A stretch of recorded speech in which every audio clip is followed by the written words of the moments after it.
Happy Friday, Patriots fans. Welcome into Patriots Today by Chat Sports. I've got two big updates to discuss on offense and on defense. Unfortunately, defensive side, we're talking about something that's happening not on the football field. Obviously, we are talking about Jabrill Peppers and his recent arrest, and now that he did just have his next hearing, well, it's not looking too good for our safety. So we're going to break that down on the back half of the show. We're going to break down a Cole Strange update because while he's making his progress back to the playing field, he might be playing at a position that I didn't really expect him to come to, but we're going to break it down and see what the Patriots have to say. So before we jump into all the details of what happened with Jabrill Peppers and his hearing, I did want to give you guys a quick little update as to what is going on with Jabrill Peppers. So we do know that this has been a while that we've been playing without our safety, and he hasn't played since week 4 versus the 49ers. Why? Because he was arrested on the Saturday ahead of the week 5 matchup versus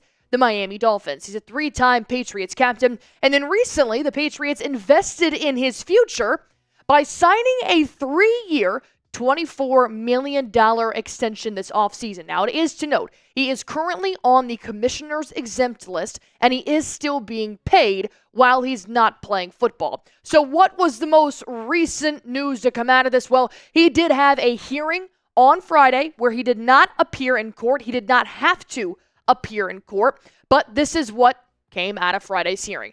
Peppers turned down an alleged $10.5 million demand made by the plaintiff. This is what his attorney told media after the hearing, was that, of course, the situation that is going on is that his girlfriend, quote unquote, did make some remarks about Peppers and allegedly has now asked him for $10.5 million. That has yet to be for certain, but that is what Peppers' attorney is saying. And right now, he is facing charges of assault and battery with a dangerous weapon, strangulation, and possession of a Class B substance, which they do believe to be cocaine.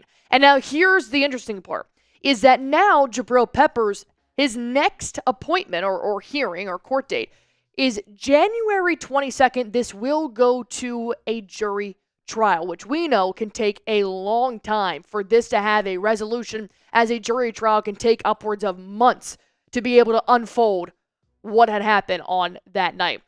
And so with that being on January 22nd, I just don't think that we're going to see Jabrill Peppers for the rest of the season. I know he's been on the commissioner's exempt list, but if this is going to be a court date after January 5th, which is the last game for the Patriots, I don't see Peppers taking any more stats, any more highlights this season in a Patriots uniform, or any uniform to be exact.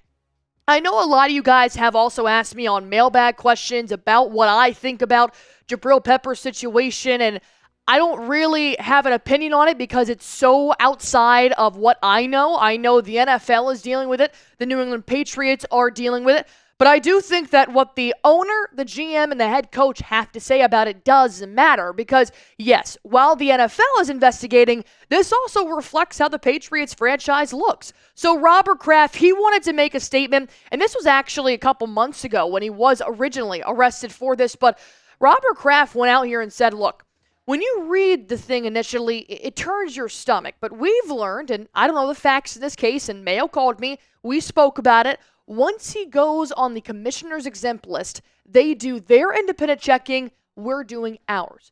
And if what is reported is true, he's gone, which is an extremely important thing to remember while he is about to head to jury trial. There have been some suggestions that this was a setup and what's reported is not accurate.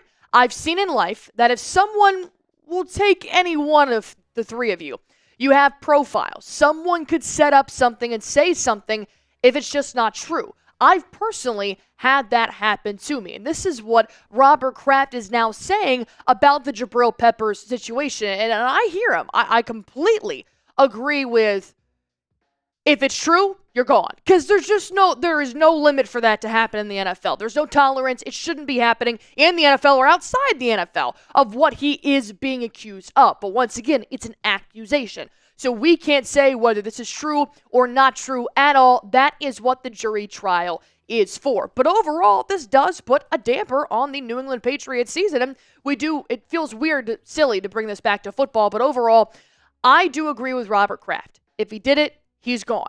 But now knowing that that jury trial is going to be towards the end of January and the Patriots stop playing football unless they miraculously make the playoffs, they end January 5th.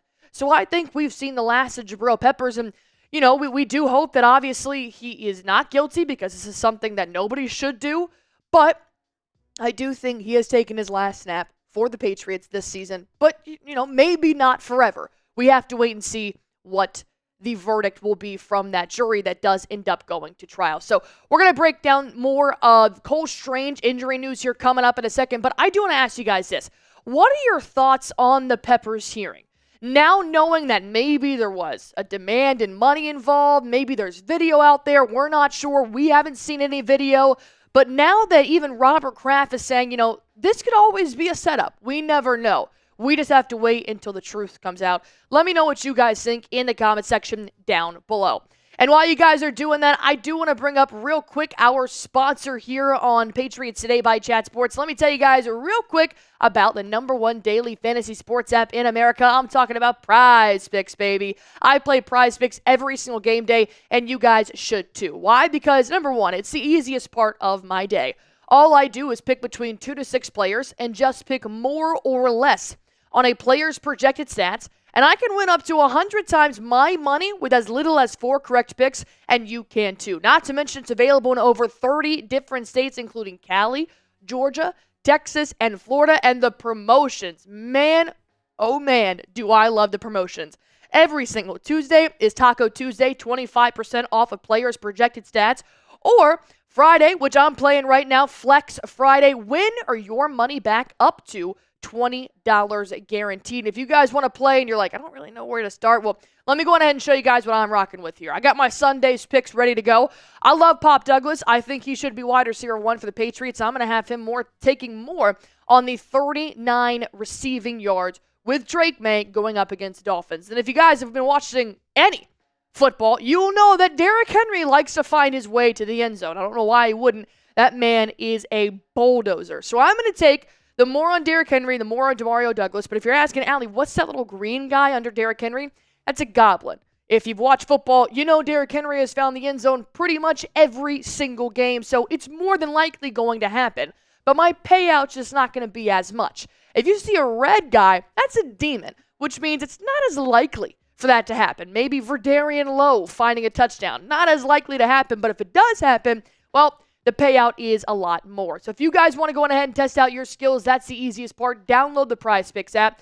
Use promo code CLNS, and that'll get you $50 instantly when you play your first $5 lineup. Download the Prize Picks app. Use promo code CLNS. This will get you $50 instantly when you play your first $5 lineup. Prize Picks. Run your game. Let's talk about the offense here real quick. I know a lot of you guys have been keeping tabs on Cole Strange and his return and where he's going to play when he does return. Well, Mark Daniels tweeted this out earlier, and it actually caught me while I was scrolling the minute that I wake up. And we know that Cole Strange suffered a torn patellar tendon in his left knee. That's just kind of all fancy words to me, to be honest. I don't even know. But when you hear what Cole Strange had to go through, you really start to sit back and say, wow, this guy is sacrificing a lot just to play the sport that he loves for the New England Patriots. Strange said he had to relearn how to walk, squat, and jump after his serious knee injury. And he said it's been really tough and very aggravating. And it's Cole Strange, it's Christian Barmore, it's these players that are overcoming blood clots, overcoming learning the basic abilities that a lot of us have and sometimes even take for granted just to play the sport that they love. And having these comebacks is incredible. But you do have that question of, well, the game moves on. The team moves on. So where does Cole Strange fit once he does return to play football again for the New England Patriots? Well, I want to get you guys also up to date here on where the Patriots and Cole Strange do sit and what he's been dealing with the last couple of months. He tore his patellar tendon in his left knee last season, but he did start all 17 games as a rookie. And, it wasn't the greatest season I've ever seen, but you're now hoping it'll be a little bit of a Christian Gonzalez scenario of like, all right, well, we know what he can do and we see his abilities, but We just have to be able to have a full season and see if he's gotten better. But he can play multiple positions on the offensive line. And this is where I really want to hone in on, is that my number one question is, well, Cole Strange comes back, but where? Because Verdarian Lowe and Michael Jordan have done a pretty good job on that left side. Dimitri Jacobs, I can't stand him on the right side. I think he lets everything through. Mike Onwenu obviously does his best work at that right guard position. But then you have Ben Brown. That's where I'm kind of targeting right now, is because we know Cole Strange worked as a center with David Andrews. So I'm thinking when he comes back, he's going to take over that center position and maybe take over Ben Brown's job. Because, he's fine, but he's not the best option at center that we have. Well, here's what Scott Peters had to say, of course, the offensive lineman coach for the Patriots. For right now, we're just kind of working him at center because it's a new progression for him. Absolutely, he'll play both, talking about guard and center. But the thought was to get a ball into his hand and see how he looks. And I think this is great. I think that you're okay at center right now. Like I said, Ben Brown knows how to get the job done. Is he my favorite? No, but it is what it is. Right tackle is not my favorite position right now with Dimitri Jacobs. So I think that if you just kind of get him back into something that he's familiar with, a.k.a. working with David Andrews before he got injured. David Andrews, obviously injured, has a lot of time to be able to mentor him back into that position, because the good news is that Cole Strange doesn't have to come back tomorrow. They opened his 21-day practice window, so we can go another 3 weeks without seeing Cole Strange in the Patriots uniform on game day. So Ben Brown keeps pushing. He keeps working. Cole Strange gets in the work behind the scenes, and when he comes back, maybe Ben Brown and Cole Strange can have a little competition to see who's the better fit for that offensive line. I personally think it's Cole Strange, but I haven't seen him play in 2 years. So we just have to take baby steps here, but the good news is he's working hard, and he's trying to get back. And that's all I need, because the Patriots have dealt with a lot of outside distractions. They have dealt with internal distractions as well, and I just want to see a healthy team. Because I do think if our defense and our offense was fully healthy, we'd have a different record. I really do. But I have a question for you. Knowing that Cole Strange can play multiple positions on the offensive line, should Cole Strange, and I spelled should wrong because I haven't had my coffee yet at 4 o'clock on Friday. Should he play center upon his return? Let me know in the comment section down below. Type Y for yes, type N for no. And I will have more updates for you guys based on whatever happens with Peppers, Strange, or anybody else that decides they want to come off the IR in the back half of this season. So thank you guys so much for watching. Have a great weekend. I will see you on Sunday for our Patriots versus Dolphins live stream at noon Eastern time. Hit that sub button and come join me.